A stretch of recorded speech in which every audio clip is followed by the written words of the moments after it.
Assalamualaikum warahmatullahi wabarakatuh. Perkenalkan, saya Sulistyo Hadi. Di sini saya akan memaparkan terkait dengan tugas UAS mata kuliah Estetika Humanisme. Dan saya untuk mata kuliah ini di KM 201 Universitas Cyber Asia. Perkenalkan, di sini saya akan memaparkan terkait dengan leadership, seni, dan gaya kepemimpinan di mata kuliah Estetika Humanisme.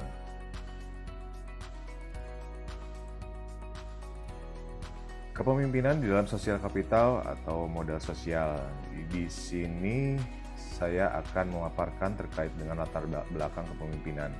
Di sini seorang pemimpin adalah sangat penting dalam modal sosial untuk memperkokoh dalam membangun suatu masyarakat, dalam membangun konsep, kompetensi, koneksi, kredibilitas, dan kepedulian bersama-sama. Di sini yang dimana leadership atau kepemimpinan sendiri sangat menarik dan sangat penting dalam modal kita untuk memperkuat atau memperkokoh dalam membangun hubungan sosial kita, yang dimana kita dapat membangun konsep, meningkatkan kompetensi yang kita miliki, kepercayaan atau kredibilitas, serta meningkatkan awareness atau kepedulian kita dalam bersosial. Nah, di sini ada beberapa teori kepemimpinan menurut para ahli. Yang pertama itu ada teori Dabin, yang dimana teori ini menjelaskan bahwa kepemimpinan adalah aktivitas para pemegang kekuasaan dan membuat keputusan. Menurut Dabin, leadership atau kepemimpinan memiliki arti atau definisi adalah pemegang kekuasaan dan juga keputusan. Jadi, seorang pemimpin itu memiliki kekuasaan atas keputusan yang akan menjadi penentu sesuatu. Lalu, yang kedua di sini ada teori Hampil. Menurut Hampil, kepemimpinan adalah langkah pertama yang hasilnya berupa pola interaksi kelompok yang konsisten dan bertujuan menyelesaikan problem-problem yang saling berkaitan. Jadi, menurut Hampil, seorang pemimpin juga mempunyai peranan penting untuk menyelesaikan berbagai macam persoalan-persoalan yang ada. Contohnya seperti kalau kita sedang berkelompok dan kita menjadi leader dalam kelompok tersebut, dan kelompok ini sedang dihadapkan pada suatu konflik atau problem atau masalah, maka di situ kita sebagai seorang leader tentu menjadi penengah dan menjadi penentu atau menyelesaikan masalah dan juga konflik tersebut. Tentunya dengan esensi memberikan solusi atau jalan keluar yang baik agar suasana kelompok tersebut menjadi kondusif kembali. Lalu, teori yang ketiga ada Stougil. Menurut Stougil, kepemimpinan adalah suatu proses mempengaruhi aktivitas kelompok dalam rangka perumusan dan pencapaian tujuan. Stougil sendiri di sini menurut saya menyebutkan bahwa jiwa seorang pemimpin dapat merancang atau merumuskan suatu plan atau rencana sehingga rencana tersebut mencapai suatu tujuan bersama, seperti itu. Nah, ini adalah macam-macam teori kepemimpinan yang lainnya. Yang pertama itu ada Gridman Theory, kepemimpinan dan bakat kepemimpinan dibawa seorang semenjak orang tersebut dilahirkan. Sangat menarik. Jadi tanpa kita sadari, sebenarnya kita dari sejak kecil sudah memiliki jiwa sebagai leadership. Maka yang menariknya adalah seiringnya waktu, tentunya kita harus mengasah bakat alami ini dalam bersosial. Lalu yang kedua ada trait theory atau teori sifat kepribadian. Orang yang dilahirkan atau dilatih dengan kepribadian tertentu akan menjadikan mereka unggul dalam peran kepemimpinan. Secara esensi, trait theory atau teori sifat kepribadian ini sama seperti yang tadi sudah saya sampaikan, bahwa seiring waktu kita harus meningkatkan kompetensi kita sebagai seorang pemimpin. Kenapa? Karena dalam bersosial, apalagi berkelompok, tentunya semata akan membuat kita menjadi insan manusia yang unggul pastinya. Lalu yang ketiga itu adalah kontingensi teori atau teori kepemimpinan situasional. Kepemimpinan yang timbul karena harus berdasarkan pada situasi dan kondisi tertentu.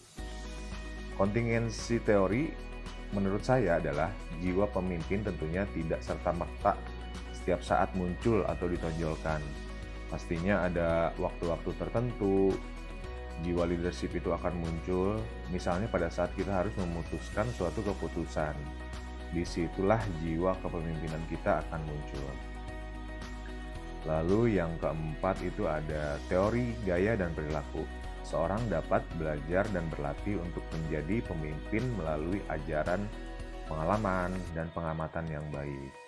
Menurut saya, teori gaya dan perilaku, kita tentunya dapat mengasah atau melatih menjadi seorang leader itu dari kita dapat mengikuti belajar dari workshop atau pelatihan leadership, pengalaman juga tentunya kita bisa dapatkan, bisa disebut juga atau bisa juga kita dapatkan dari street learning, dan yang gak kalah penting adalah pengamatan atau analisa yang baik. Lalu yang kelima di sini ada behavioral theories atau teori perilaku.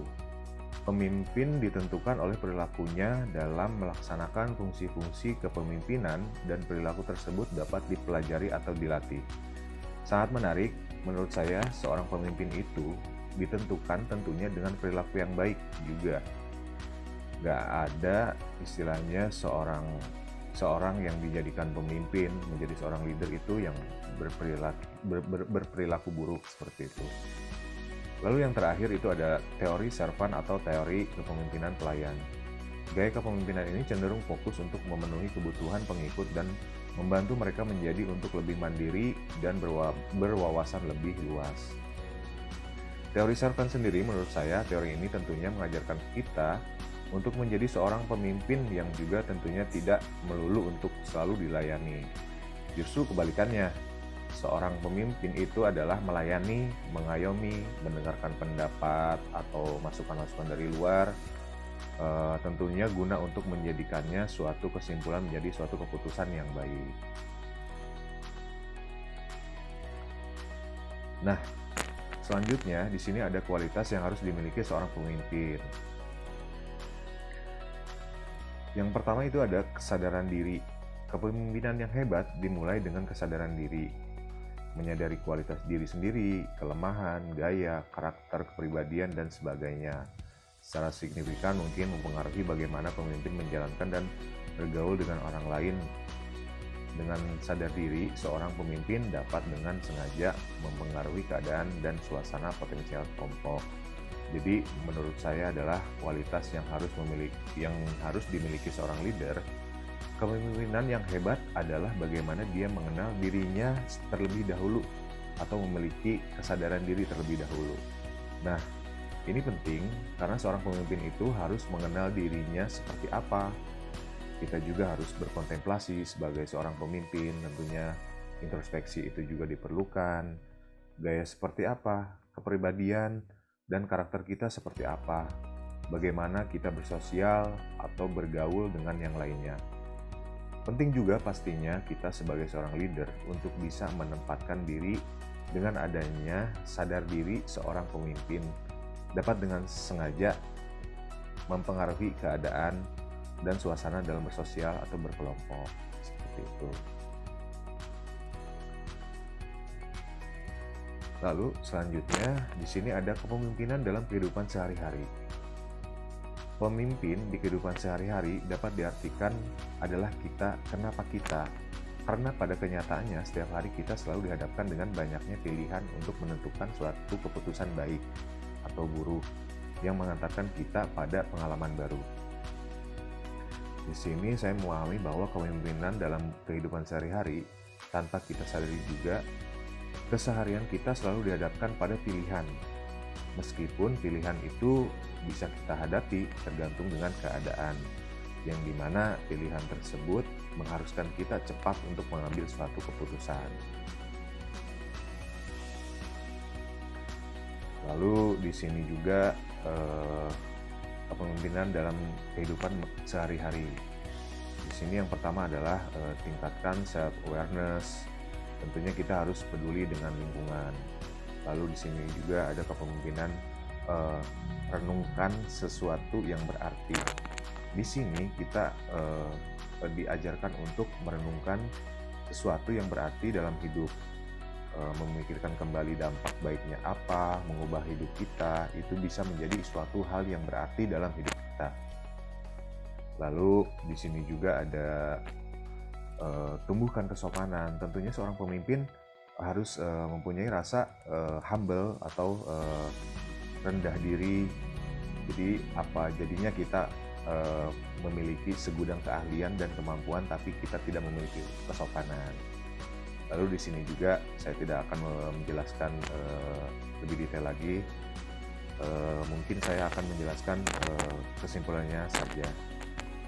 Lalu yang keempat di sini adalah kita juga sebagai seorang leader tentunya harus meningkatkan skill untuk mendengar dari lingkungan-lingkungan atau dari orang-orang sekitar kita. Itu sangat penting. Menjadi good followers juga itu penting untuk seorang leader atau pemimpin. Karena mendengar merupakan hal yang sulit bagi orang yang tidak peduli. Tentunya seorang pemimpin itu, kembali saya tekankan di sini, seorang pemimpin harus mempunyai rasa awareness atau peduli yang tinggi. Demikian paparan dari saya mengenai leadership dan juga kepemimpinan di mata kuliah Estetika Humanisme. Semoga paparan-paparan yang telah saya sampaikan bermanfaat untuk kita semua dan terutama untuk diri saya pribadi. Terima kasih, saya haturkan. Assalamualaikum warahmatullahi wabarakatuh.